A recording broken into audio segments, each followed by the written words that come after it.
What is Senge's learning organization? This is such a big topic, so we'll just start with a little overview first. So what is it? What's this guy here, Peter Senge? He's a management consultant and professor in the USA, and in 1990 he released a book called The Fifth Discipline. So that's probably the first thing we need to remember. The fifth discipline. There's 5 disciplines, although our course kind of calls them principles, but 5 principles, 5 disciplines. Now we'll get into what they are later, but for now, what is the sort of the overview of the theory? Well, the gist of it, maybe to figure that out, why don't we start with what it's not?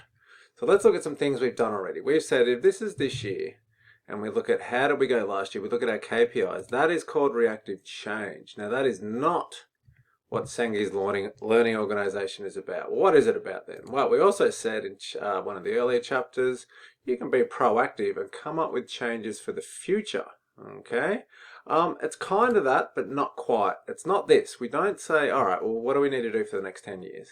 We come up with all these things that we change. That's good. That's proactive. But then we don't just sit there and relax. We don't just say, oh, well, we decided to do this 5 years ago, 6 years ago, 10 years ago, and so we're committed to it. It's not that. Okay, what else is it not? Well, we don't stop each year and think about what to change. It's not like we have like a week where we go, what do we need to do about the future? And then we do the same next year, and then we do the same next year, and so on. It's not really that, okay? We don't sort of sit down and have dedicated, sessions or weeks during the year where we think about what to change.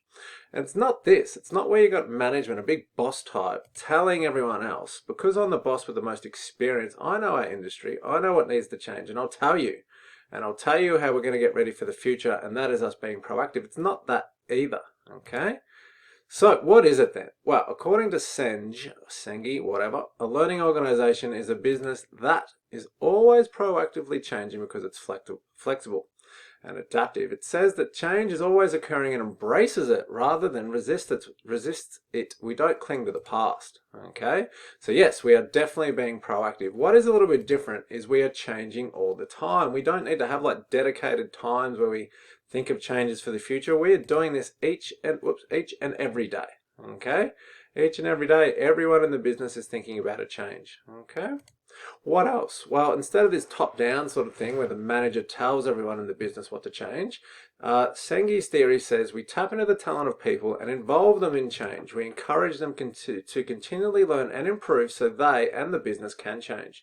In fact, instead of having the people underneath here, all right, it's like a downwards thing, we say, well, they're sort of level with the manager. We're all coming up with ideas on how to improve every day. So that's part of our culture. It's a culture of continual transformation where we are always encouraged and free to change. We're not stuck to the way things were done in the past, what products we make, how we make them, etc.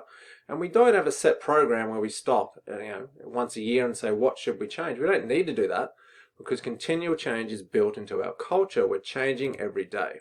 And lastly, Senge says, well, a learning organization will be the ones that succeed and survive where others fail, because those businesses are afraid and unable to continually change, but ours is changing every day.